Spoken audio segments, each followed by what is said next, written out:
గత కొద్ది రోజులుగా రాష్ట్రంలో జరుగుతున్న పరిణామాలు మనం చూస్తూనే ఉన్నాం. ప్రభుత్వంలో ఉన్న అధికార పార్టీ ఎప్పటికప్పుడు ఎంతసేపు సమీక్షలే కనిపిస్తాయి తప్ప ఫలితాలు కనిపించట్లే. వాళ్ళు మాట్లాడడం, పత్రికల్లో వచ్చి పెద్ద బ్యానర్ల ఐటెంలో రాయడం, టీవీలో చూపెట్టడం, ప్రజలు వచ్చి అవి చూడడం, దాంతోనే సరిపోతుంది. కానీ క్షేత్రస్థాయిలో జరుగుతున్న కార్యక్రమాలు ఏమున్నాయి, అవసరాలు ఏమున్నాయో వాటి మీద మాత్రం దృష్టి పెట్టట్లే. ఓ పక్క వచ్చి ధరలు వచ్చి ఆకాశం కండిపోతున్నాయి, ఓ పక్క వచ్చి ప్రభుత్వం వచ్చి సమీక్షలు చేస్తూ చెప్తున్న మాటలు వచ్చి మాటలుగా మిగిలిపోతున్నాయి. ప్రజల మీద వచ్చి భారం పడుతూ వారి మీద పన్నుల రూపాయన వేసేస్తున్నారు. విద్యుత్ రాజ్య ఛార్జీలు పెరిగిపోతున్నాయి. ఓ పక్క అప్పుడే ఇంకా ఎండాకాలం రాలేదు కానీ పవర్ కట్లు స్టార్ట్ అయిపోయాయి. ఏదైతే ఇంకో పక్క వచ్చి గత ప్రభుత్వంలో అన్యాయాలు జరిగిపోయేవి అని వాటి మీద ఎంక్వైరీ కమిటీలు వేస్తున్నారు. మళ్ళీ ఆ రిపోర్టులో వచ్చి అప్పుడున్న అధికారంలో ఉన్న ఆ అధికారులు వచ్చి వాళ్ళే తప్పుడు రిపోర్ట్ ఇచ్చేస్తున్నారని చెప్పి వాళ్ళే చెప్తున్నారు. నాకు అర్థం అవట్లే అసలు ఏమి ఆలోచన చేస్తున్నారో, ఏమి జరుగుతుందో, రాష్ట్రంలో ఏం కార్యక్రమాలు జరుగుతున్నాయో అర్థం అవట్లేదు. ఇవాళ ఇంకోటి చూసాం, మళ్ళీ అవసరమైతే మళ్ళీ రిపోర్టులు తెప్పిస్తాం, మళ్ళీ చేస్తాం. ఫ్రీ హోల్డింగ్ అన్నారు. ఓ అక్రమాలు జరిగిపోయి విశాఖపట్నంలోను, విజయనగరంలోను, శ్రీకాకుళంలోను, రాష్ట్రంలో అన్ని చోట్ల ఎన్నో అక్రమాలు జరిగిపోయి వేలాది ఎకరాలు వచ్చి ఫ్రీ హోల్డ్ చేశారు. అవన్నీ ఆపుతాము అన్నది. ఎక్కడ ఏం జరిగింది గత 9 నెలలు బట్టి చెప్పండి. ఇకపోతే విద్యారంగం మీద ఒకరోజు వచ్చి 13 లక్షల మంది పిల్లలు తగ్గిపోయారు, ఒకరోజు వచ్చి 5 లక్షల మంది తగ్గిపోయారు, ఒకరోజు వచ్చి స్కూళ్ళు మూసేశారు అని చెప్పారు. నిన్న వచ్చి ఈ ప్రభుత్వం వచ్చి తీసుకునే విధానం వల్ల స్కూళ్ళు మూసేస్తారని ఒక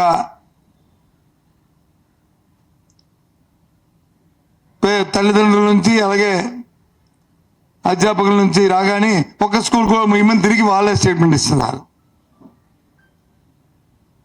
గత ప్రభుత్వంలో ఈ రాష్ట్రంలో ఏ ఒక్క స్కూల్ అయినా మూసారు ఈ ఊర్లో అని చెప్పి ఓ ప్రకటించమండి, ఊరి పేరు ఇమ్మనండి. లే అది చెప్పే ధైర్యం చేయరు, ఎందుకని లేదు కాబట్టి. ప్రభుత్వం మారిన ప్రభుత్వాలు వాళ్ళ విధానాలు ఉంటాయి. ఇవాళ నీతి ఆయోగ్ చెప్పింది, ఏదైతే ఇంగ్లీష్ మీడియంలో ఆ విద్యార్థులకి దాని మీద పట్టుతో ఉండబట్టే కాంపిటేటివ్ ఎగ్జామ్స్లో ఎక్కువగా ఎవరైతే పట్టుంటుందో ఇంగ్లీష్ విద్య మీద, ఇంగ్లీషు భాష మీద వాళ్ళకే సెలెక్ట్ అవుతుందని నీతి ఆయోగ్ చెప్పింది. ఆ దురదృష్టితోనే దాన్ని ప్రోత్సహించాం. సరే, ఈ ప్రభుత్వం తన నిర్ణయాలు రాబోయే కాలంలో ఆ తల్లిదండ్రులు వాళ్ళే తెలుసుకుంటారు ఈ పరిస్థితిని. నేను ఇప్పుడు మీ ద్వారా నేను ప్రశ్నిస్తుంది ప్రభుత్వాన్ని ఏంటంటే, ఏదైనా మీరు ఒక నిర్ణయం తీసుకున్నప్పుడు ఆ నిర్ణయం అమలు జరుగుతుందా లేదా,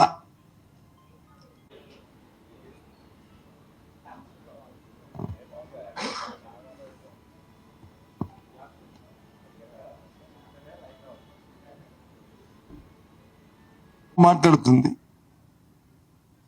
మీ పరిపాలనలో మీ విధానాలు ఎలాగుంటే మాకు సంబంధం లే, కానీ దానివల్ల ప్రజలకి ఇబ్బంది జరగకూడదు. సాక్షాత్ ముఖ్యమంత్రి గారు నోటు అంటే నేను టీవీలో చూశాను.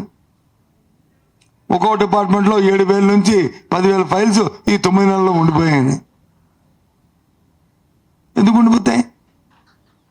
ఎందుకు ఆగాలి? ఎందుకు ఆగుతున్నాయి? కారణాలు ఏంటి అంటే అధికారులకి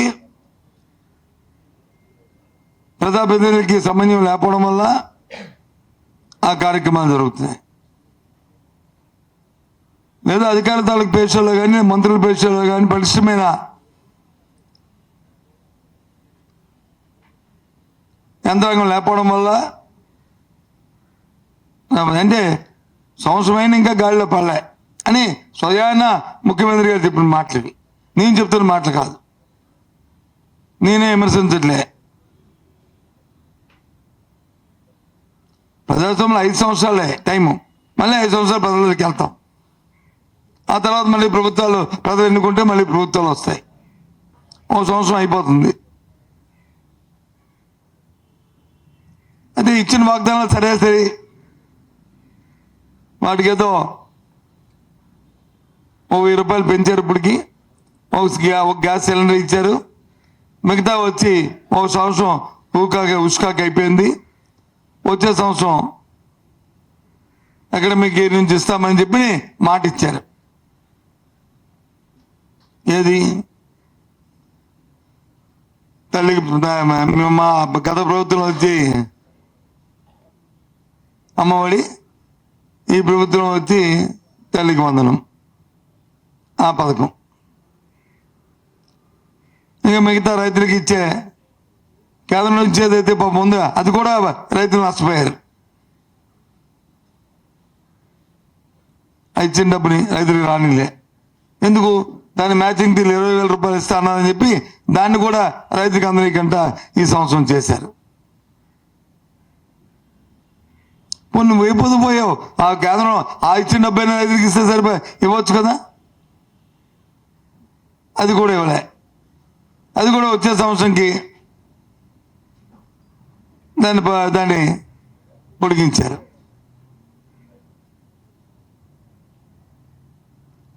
మరి ఏంటి? ఇక సరే 18 మైళ్ళకి కానీ లేకపోతే 50 మైళ్ళకి కానీ లేకపోతే విద్యార్థికి వచ్చి అయితే ఉద్యోగం లేకపోతే వృత్తి, నిరుద్యోగ వృత్తి అది వాళ్ళకి దాని గురించి వస్తా మాటే మాట్లాడట్లేదు. ఎక్కడ దాని మీద డిస్కషన్ కూడా జరగట్లే. ఇంకా అదే సంవత్సరం ఇస్తారో వేచి చూడాలి. ఇవి కూడా ఇస్తారని అన్నారు, ఇస్తారో అని చూద్దాం.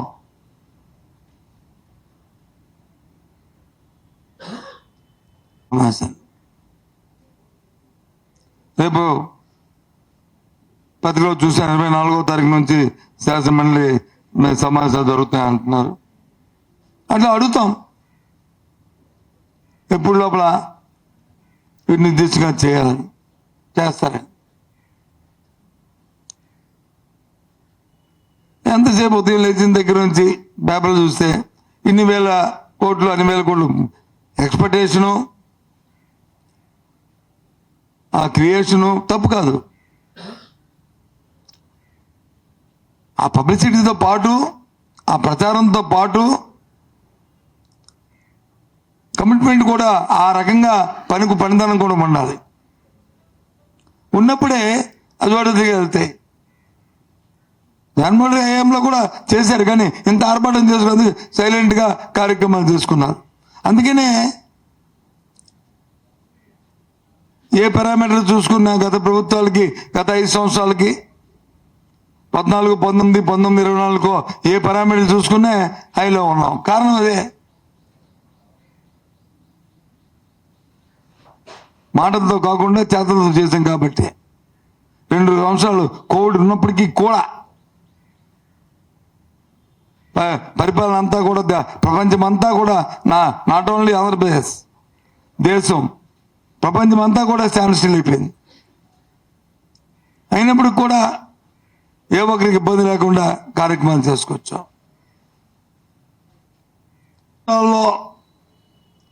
ఎంతమంది హాస్టల్స్లో కానీ స్కూల్స్లో కానీ మధ్యాహ్న భోజనం కానీ లేదు హాస్టల్ పెడుతున్న పిల్లలకి ఇస్తున్న ఆహారంలో కానీ అందులో హెల్టేషన్ అయిందని చెప్పి హాస్పిటల్కి చేరారు. గత 5 సంవత్సరాలు దాన్ని ఇన్సిడెంట్ కంటే ఎక్కువ జరిగాయి ఈ 9 నెలల కాలంలో. లెక్క పెట్టమనండి, మోసం కాదు చెప్పమనండి.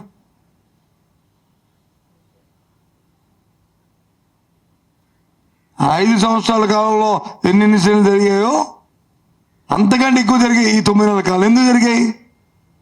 సరైన పర్యవేక్షణ,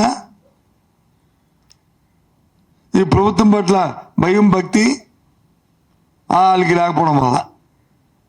ఏం తప్పు జరిగితే ఎంతసేపు ఏం జరిగితే అది వైసీపీ అంటే అది ఒక అదును కింద అయిపోతుంది.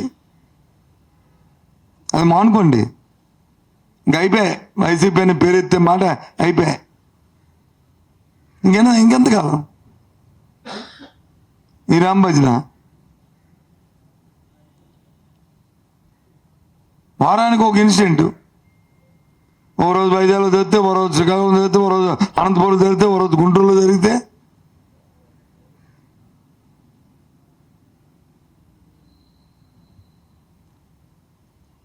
సరే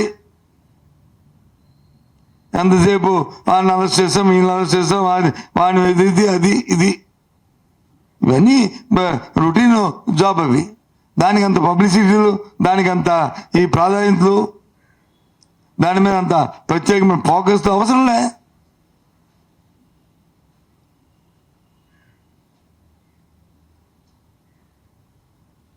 ఈ రాష్ట్రంలో 5 కోట్ల మందికి జరిగే ఏదైనా మంచి అనుకుంటే ఆ మంచికి తగ్గ కార్యక్రమాన్ని చేస్తూ వ్యవస్థని గాడిలో పెట్టి వ్యవస్థని సక్రమంలో తీసుకెళ్ళే ఏ కార్యక్రమం చేసినా అది కావాలి, ప్రజలు కోరుకుంటారు.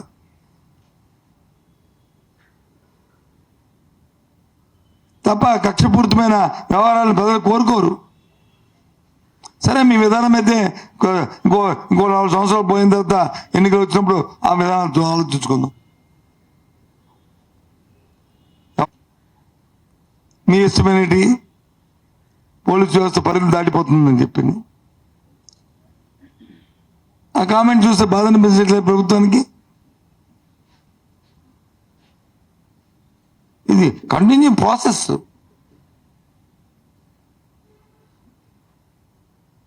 అది జరగట్లే. ఇప్పుడు చేయండి, దాన్ని ఓపెన్ చేసి మీరే కదా దాన్ని ఫ్రీ వరల్డ్ భూములు అవి చేయండి. ముందు అది ఓపెన్ చేసి అది బయట పెట్టి ఆ తర్వాత ఫ్రీ వరల్డ్ చేయండి. చేయలేరు మీరు, ఎందుకంటే మీ మాటల్లో ఉన్నంత పటుత్వం చేతల్లో లేదు. అందుకు ఈ కార్యక్రమం.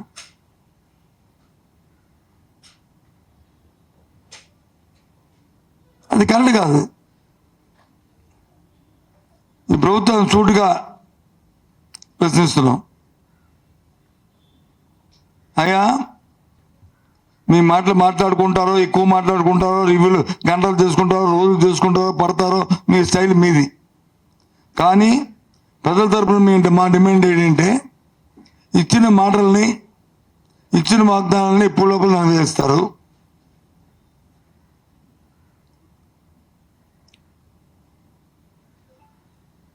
ఏదైతే ఫ్రీ వరల్డ్ భూముల మీద వచ్చి పెద్ద కుంభకోణాలు జరిగిపోయాయని చెప్పని మీరు ఏదైతే ఆపాదించారో అది ఎప్పుడు లోపల అవన్నీ కూడా బయటపడతారు.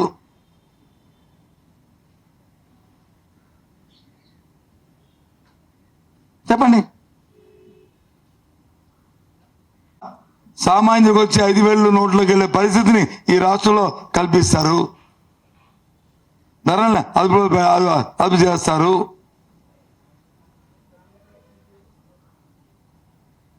సరే, మీ పాలసీ మీది.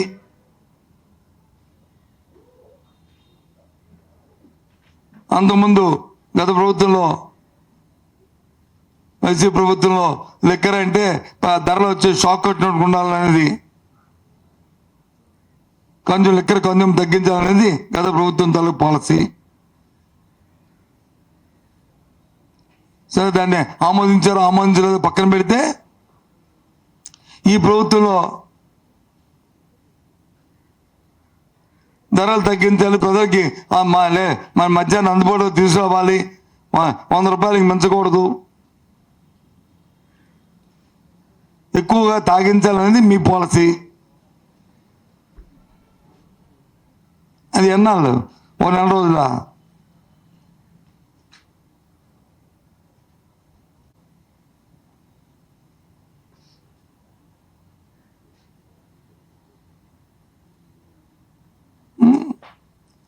అది ఏమవుతుంది?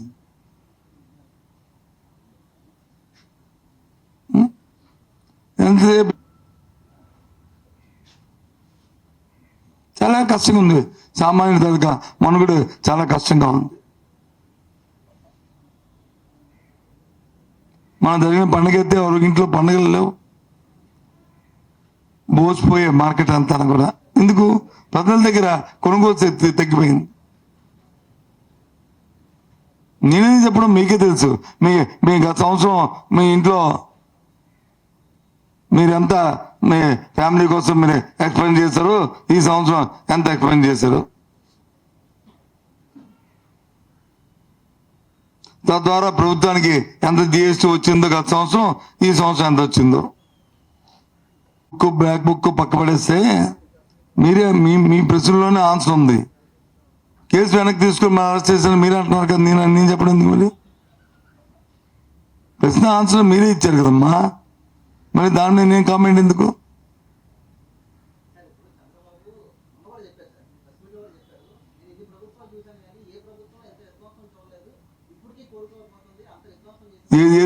ఏంటి కోలుకోలేకపోతుంది? చేతకానుడు ఏం మాటలే మాట్లాడతారు, చేత కాకపోతే ఏదైనా మాట్లాడచ్చు.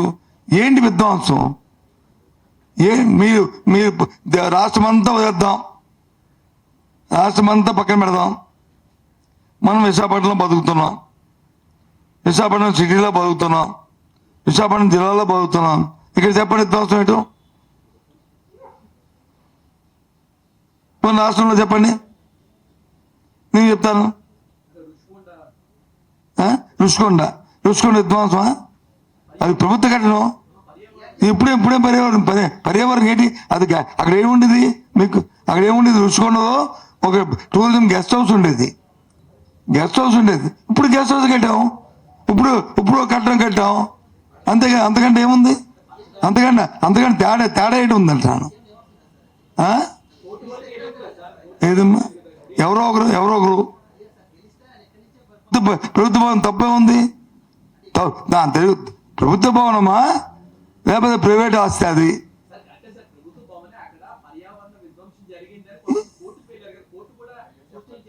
ఎవరు చెప్పారు? కోర్టు చెప్పండి. నాకు తెలియదు. విధ్వంసం జరిగింది, చేసిన వాళ్ళని చర్య తీసుకొని చూపెట్టండి. నాకు తెలియదు. ఇగో సింగ్ అంటే అట్టని ప్రతి ఓడి వద్దానికి వెళ్తారు. అది కాదు కదా. ఏదమ్మా? ఎవరి మీద? నీ మీద, నా మీద? ఎవరి మీద వేశారు? ఎవరు వేశారు చెప్పు? దేనికి వేశారు? దేశం మొత్తం మీద, రాష్ట్రం మొత్తం మీద జరిగిన కానీ దేనికి వేశారు చెప్పు? నేను రుషికొండ మీద అది ప్రభుత్వ భవనాలు, దాన్ని వినియోగించుకోలేకపోతే ప్రభుత్వం తరగా అది అసమ్మతత, అది ప్రభుత్వ అసమ్మతత. అక్కడ ఏదైనా కట్టడాల్లో ఏవైనా సరే అవినీతి జరిగితే చర్య తీసుకోండి, అభ్యంతరం లేదు. ఇది ఇవాళ నేను చెప్పిన మాట కాదు, అధికారం ఉన్నప్పుడు కూడా చెప్తున్న మాట. గత 2 సంవత్సరాలుగా పదేగా మీరు అడుగుతున్నప్పుడు నేను చెప్తున్న మాట. క్యాబినెట్లో అప్పుడున్న ప్రభుత్వంలో ఒక క్యాబినెట్ మంత్రిగా అదే కొనసాగిస్తూ ఇప్పుడు కూడా అదే చెప్తున్నా. ఎలా చూస్తా చెప్పు? ఇప్పుడు ఎలాగైపోయిందంటే రాజకీయ పార్టీలాగే మీ తాలూకా ఛానల్స్ కూడా తయారైపోయాయి. రాజకీయ పార్టీకి ఎలాగే తుఫీన్లు ఉంటాయో ఒక భాష, అలాగే ఏపీఎన్ కోటి ఉంటుంది, అలాగే ఈనాడు కోటి ఉంటుంది, సాక్షి కోటి ఉంటుంది. ఏంటి మీ తాలూకా అభిప్రాయాలు మీకు ఉంటాయి.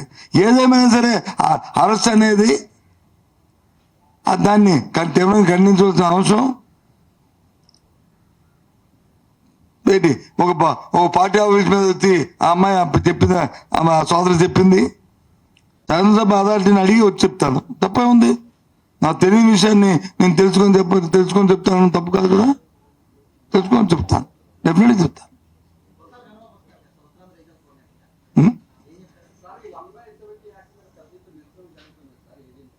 మాట్లాడతాను, ఇస్తాను, మాట్లాడతాను.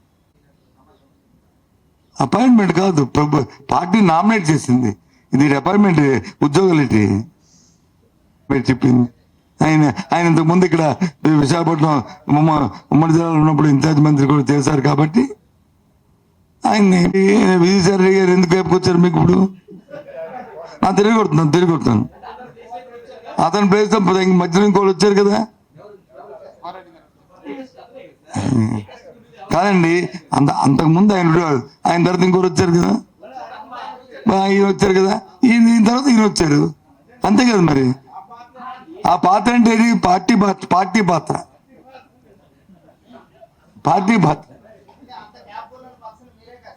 ఏది? క్యాపబిలిటీకి ఏమైనా డెఫినేషన్ ఉంది? క్యాపబిలిటీకి ఏమైనా డెఫినేషన్ ఉందా? అందరు పార్టీలో అందరు నాయకులు అందరికీ క్యాపబిలిటీ ఉన్నాయి,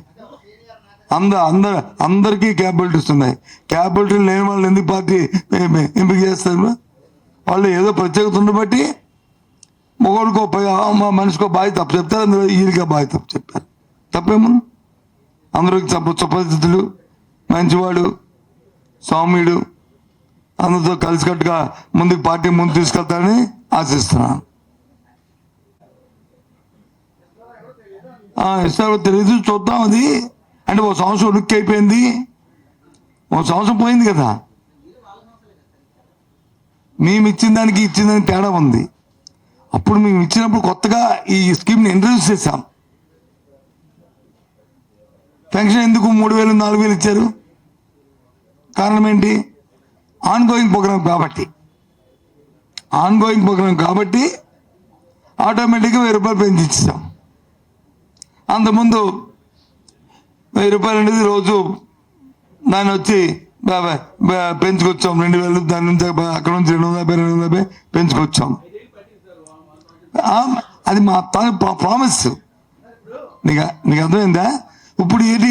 ఆన్గోయింగ్ ప్రోగ్రామ్కి మళ్ళీ దాన్ని ఆపడం ఎందుకు? ఇప్పుడు ఇది రైతు భరోసా ఉంది, గవర్నమెంట్ ఆఫ్ ఇండియా ఇచ్చిన 10,000 పోయింది కదా, నష్టపోయింది కదా. ఇప్పుడు రైతులకు ఇవ్వలేదు కదా ఈ సంవత్సరం. పోనీ మనకి స్టేట్ గవర్నమెంట్ ఇచ్చింది ఇచ్చారు, పోతే పోయారు, పోనీ అదే ఇవ్వచ్చు కదా. అది నష్టపోయాం కదా, అది నా ప్రశ్న కదా.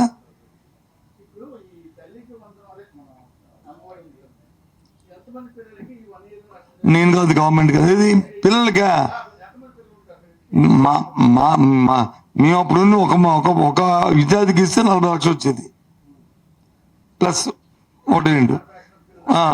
అప్పుడు అది తల్లికి ఇచ్చేవాళ్ళం. ఇప్పుడు పిల్లలకి ఇస్తే 60 లక్షల మందికి ఇవ్వాలి.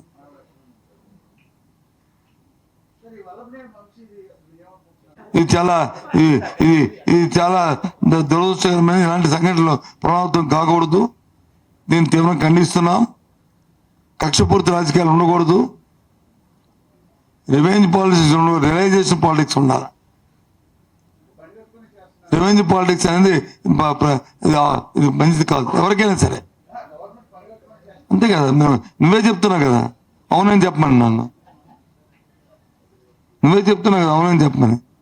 ఒక్క నిమిషం ఆగితే ఆయన అడిగిన క్వశ్చన్కి, బాబు, ఆదివాసీ హక్కులు చట్టాలు పరిరక్షించవలసినటువంటి బాధ్యతాయుతమైనటువంటి రాజ్యాంగ పదవుల్లో ఉన్నటువంటి వ్యక్తులు టూరిజం డిపార్ట్మెంట్కి సంబంధించి జరిగిన రివ్యూలో రాష్ట్రంలో ఉన్నటువంటి ఏజెన్సీ ప్రాంతాలు, ప్రధానంగా అరకు, లంబసింగి, పాడేరు, చింతపల్లి ప్రాంతాలు టూరిస్టులను బాగా విపరీతంగా ఆకర్షిస్తాయి. భారీ పెట్టుబడులు తీసుకొచ్చినా సరే, అవసరమైతే 170 చట్టాన్ని సవరించినా సరే భారీ పెట్టుబడులను ఆకర్షించాలి అని వారు చేసినటువంటి వ్యాఖ్యలకి రాష్ట్రంలో ఉన్నటువంటి ఆదివాసీ బిడ్డలు మొత్తం కూడా బొగ్గుమన్నారు. ఎందుకంటే 170 అనేది అది ఏదో ఒక రాష్ట్ర ప్రభుత్వానికి సంబంధించినటువంటి అంశం కాదు. కేంద్ర ప్రభుత్వం ఇచ్చినటువంటి చట్టం, రాష్ట్రపతి ఆదేశాలకు అనుగుణంగా రాజ్యాంగపరమైనటువంటి హక్కు 170. దాన్ని సవరించాలంటే అది కేవలం కేంద్ర ప్రభుత్వం యొక్క ఆలోచన. దేశంలో 170 చట్టాన్ని సవరించడం అనేది జరిగే పని కాదు. అవసరమైతే దాన్ని సవరించినా సరే టూరిజం డిపార్ట్మెంట్ని రాష్ట్రానికి ఒక ఆదాయ వనరులుగా చూడాలి, ఈ ప్రాంతంలో ఉన్నటువంటి ప్రకృతి సౌందర్యాలని భారీ పెట్టుబడులు ఆకర్షించను సరే దాన్ని సవరిద్దామన్నటువంటి ఆలోచనకి వ్యతిరేకంగా రాష్ట్ర వ్యాప్తంగా ఉన్నటువంటి ఏజెన్సీ ప్రాంతాలు అటు ఏలూరు బుట్టాయిగూడెం దగ్గర నుంచి రంపచోడవరము అరకు పాడేరు చింతపల్లి సాలూరు అలాగే అరకు అనంతగిరి మొత్తం రాష్ట్రంలో ఉన్నటువంటి ఏజెన్సీ ప్రాంతాలు మొత్తం కూడా భారీగా నిరసన కార్యక్రమం తెలిపాయి. అందువల్ల ఇలాంటి చట్టాన్ని సవరించాలన్న ఆలోచన ఎప్పుడు ఎవరు చేసినా కూడా దానికి తగినటువంటి భారీ మూల్యం చెల్లించుకోవాల్సినటువంటి పరిస్థితి ఉంటుంది. రాజకీయాలకు అతీతంగా రాష్ట్రంలో ఉన్నటువంటి అన్ని పార్టీలు ప్రధానంగా వైఎస్ఆర్ కాంగ్రెస్ పార్టీ తీవ్రంగా తీసుకుంది ఆ మాటని. అందుకే ఆ 2 రోజుల బంద్ అనేది భారీగా జరిగింది. ఇంకేమన్నా నాయుడు గారు దాని మీద ఏదైతే ఆ చట్టం ఉందో ఈ చట్టం రాజ్యాంగపరంగా వచ్చిన అంశము, దీన్ని రాజ్యాంగ పదవులు ఉన్న వాళ్ళు అలాంటి మాటలు మాట్లాడి ప్రజల్లో ఆందోళన తేవద్దు.